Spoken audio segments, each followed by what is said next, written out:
The man at his table had been holding Eleanor for 4 minutes. Arthur Holt watched from his stool, not the stranger's face, but his hands. The way the left thumb curled just past the nut. The way the right wrist settled above the sound hole without being told where to go. These were not the hands of someone trying a guitar. These were the hands of someone who had been holding them since before Arthur was born. Eleanor was a cedar top 000 with a hairline crack Arthur had never been allowed to fix. His wife Maggie played her for 30 years. Maggie died 14 months ago. Since the funeral, not one person had touched that guitar. Arthur drove 2,800 miles from Nazareth, Pennsylvania to NAMM in Anaheim with 8 guitars and Eleanor in her case. And for 2 full days, he had let no one near her. He didn't know what made him say yes to this particular stranger. The man asked quietly, without urgency, and something in that asking pulled the word out of Arthur's mouth before he could think. So the stranger sat, tuned the G string a quarter tone by ear, and then played something so slow, so familiar, that the nearest people stopped walking before they understood why. For a moment, no one moved. The sound rose from Eleanor's cedar top and spread through Hall D in a way it had never spread in 30 years of Maggie's playing. Arthur knew this guitar's every limit, which chord would strain, which voicing would thin. This man was past all of it. Eleanor was speaking in a voice she had never used before. Not for Maggie, not for Arthur, not for anyone until now. If what happens next surprises you, it should. Hit subscribe and stay with this story.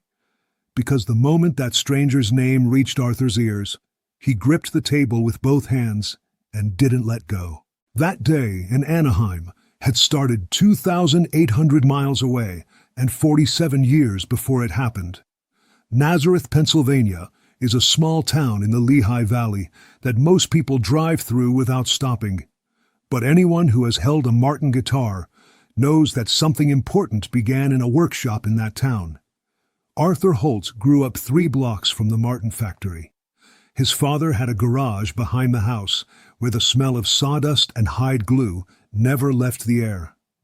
By the time Arthur was 12, he could tell the difference between spruce and cedar by pressing his palm flat against the grain. He built his first guitar at 22. By 30, he had a proper shop on Broad Street, a 6-month waiting list, and a wife named Maggie who sang folk music the way people breathe, because stopping wasn't possible. Maggie played Arthur's guitars for 30 years, county fairs, church basements, small festival stages, where the sound system cut out half the time. People came back to hear her the way they return to a place that makes them feel something they can't name. She played every show on one of Arthur's instruments. That was the only rule she ever had. Eleanor came out of the shop in 1991, cedar top, rosewood back and sides, a bone nut Arthur cut himself. Maggie played 3 chords the day it was finished and told Arthur she was keeping her. A hairline crack opened above the sound hole in 2003. Maggie refused to let Arthur fix it. "It's part of her," she said. "Don't you dare." Pancreatic cancer, diagnosed in October 2013, gone 11 weeks later on a January morning so cold the pipes in his shop froze.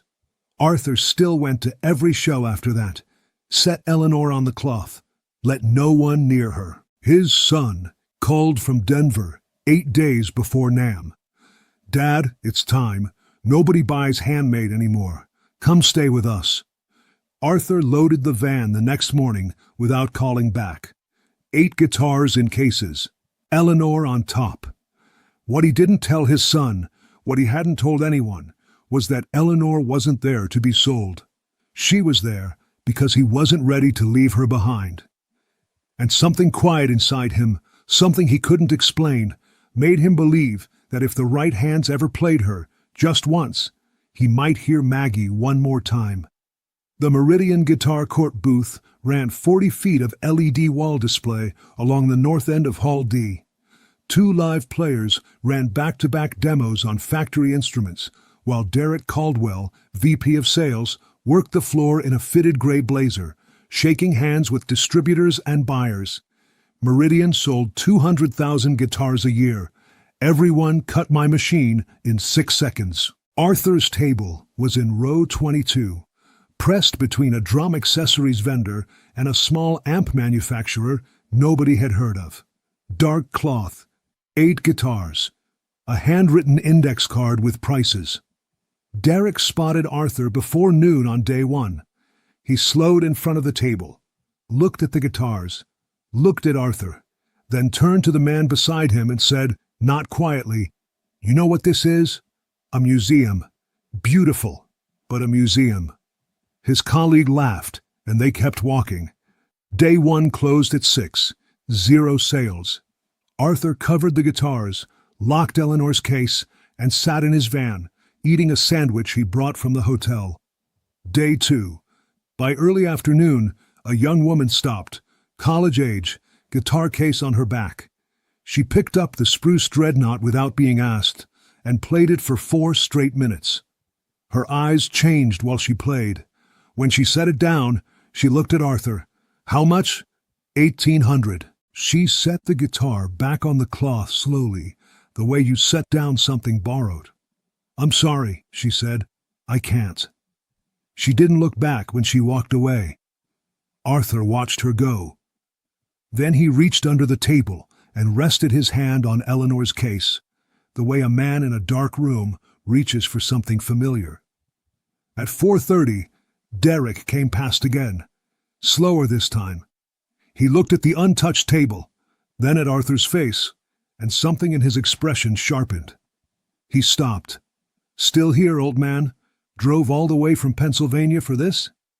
A pause, deliberate and precise.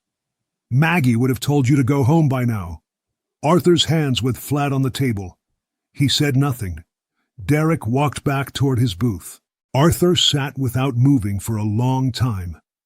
Then he reached under the table, lifted Eleanor's case onto the cloth, and opened the latches. Set her out in full view for the first time since the cold morning of Maggie's funeral. He wasn't planning to sell her. He was done trying to sell anything. He just couldn't keep her in the dark anymore. If you haven't subscribed yet, do it now. The man in the gray wool cap just turned the corner into row 22. And everything Arthur Holt believed about his life was about to come apart. He came from the direction of the vintage display cases, a man in a gray wool cap and dark jacket, moving the way certain people move through crowds without disturbing them. No staff, no badge lanyard. One quiet companion, a half-step behind. He was somewhere in his mid-70s, wire-rimmed glasses, the kind of face that belonged to no particular hurry. He slowed in front of Arthur's table, without stopping completely. His eyes moved across the guitars on the cloth. Then they found Eleanor. "May I?" Arthur looked up. He studied the stranger for a moment, the way he studied wood, reading it for what was underneath the surface. "That one isn't for sale. I'm not buying." English accent, unhurried. "I just want to hear what she actually sounds like." Arthur looked at Eleanor. He looked at the man. "You know how to play?" The corner of the stranger's mouth moved. "A little." Arthur slid Eleanor across the cloth. The man sat on the edge of the display stool and took a moment to find Eleanor's balance, the weight distribution, the neck angle, the way the bodies settled against him. He ran his thumb across the open strings once, tuned the G a quarter tone up by ear. Then his hand settled on the cedar top and rosewood neck, and everything in the posture that followed was so natural and certain that Arthur felt something shift in his chest before a single note had been played. Then the man played Blackbird, not the studio recording, not the performance version, something quieter and further inward, the way a man plays a song he wrote before he understood grief and is only now discovering what he meant. Eleanor's cedar top threw the sound forward in a way Arthur had never heard from her, warm and sustained, each note hanging longer than physics should have allowed. the melody opening up through the body of the guitar like a door that had always been there. Arthur stopped breathing. He had built Eleanor with these hands. He knew her limits, which voicings thinned, which chords strained, where she pulled back from a player. This man was past every one of them. He was playing something Eleanor had always held inside and never once released. Not for Maggie, not for Arthur, not in 30 years. 15 people stopped walking, then 30. The crowd thickened at the edge of row 22, without anyone making a decision to gather. It simply happened, the way people move towards something true. A young woman at the back opened her phone. She searched something, looked up at the man's face, went pale. The whisper moved through the crowd in 3 directions at once. Arthur heard it reach him the way sound does underwater, distorted, then suddenly clear. He looked at the man playing Eleanor, his wife's guitar, the instrument he'd driven 2,800 miles to protect, the one he swore no stranger would ever touch. And he understood in one complete and total second who was sitting at his table. Arthur's hands found the table edge, gripped it. His chin dropped to his chest, and his eyes closed, and somewhere beneath the noise of the crowd and the impossible reality of row 22, he heard Maggie. Not in memory, not in photographs. In the room, in the cedar and the sustain, and the voice Eleanor had never used before. He held the table and let it come. When the last note faded, the crowd erupted. Paul McCartney set Eleanor down with 2 hands, slowly, the way you return something that doesn't belong to you. He sat with his palms on the cedar top. Then he looked at Arthur. How long did the top season? Arthur's voice came out steadier than he expected. 22 years. Cut the cedar in 1994. McCartney ran one finger along the grain above the sound hole, reading it the way Arthur read wood, with the pad of the fingertip, not the eye. You can hear every one of those years. He paused. Who was she for? Arthur was quiet for 3 full seconds. My wife, he said. She died 14 months ago. McCartney didn't look away, didn't reach for condolences. He set his hand flat on Eleanor's top, the way you lay a palm on a shoulder. My father played piano, taught himself. He played every day of his life, and never once performed for a room larger than the one he was already in. He glanced at his watch, then put it away. I wrote Blackbird the night we found out he was sick.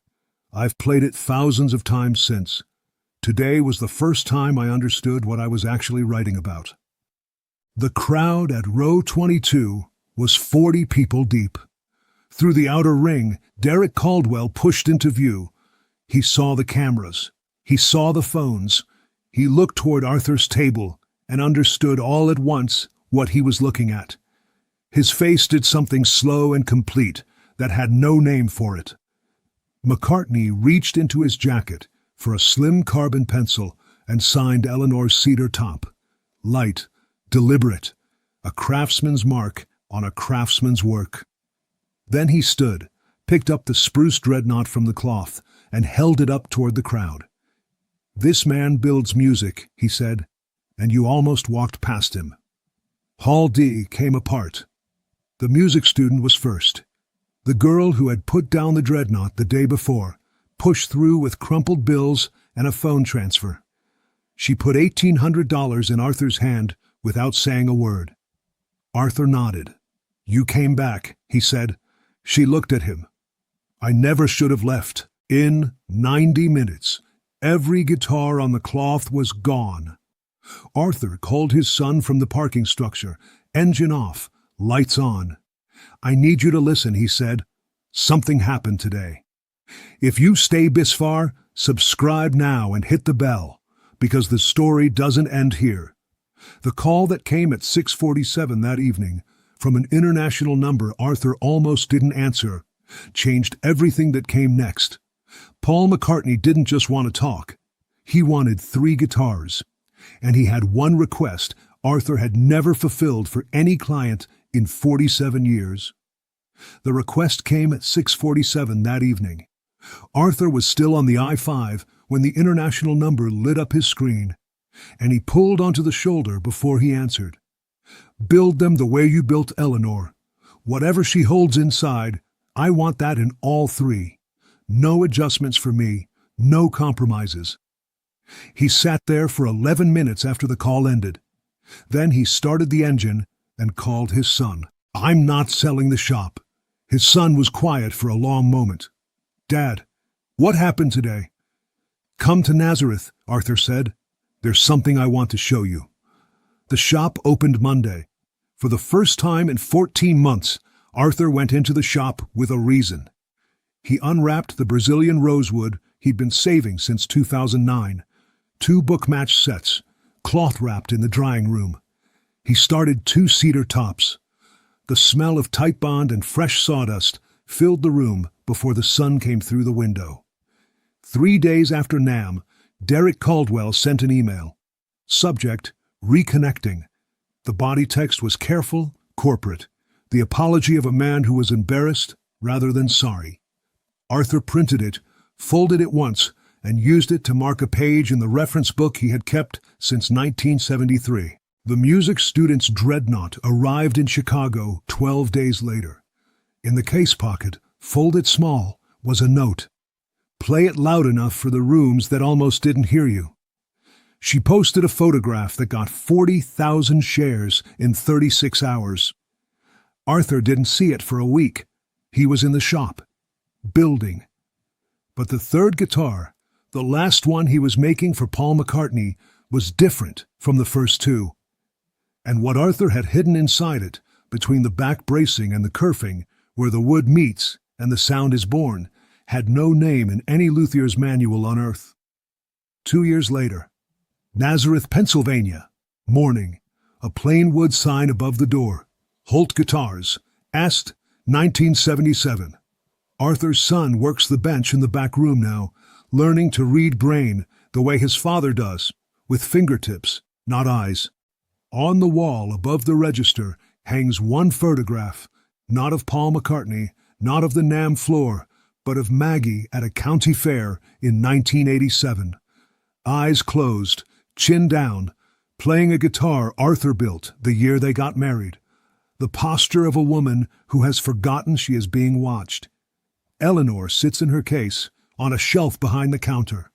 The pencil signature on the cedar top, sealed under a thin coat of lacquer. A card leans against the case. Not for sale, never for sale. The third McCartney guitar was delivered in fall 2017.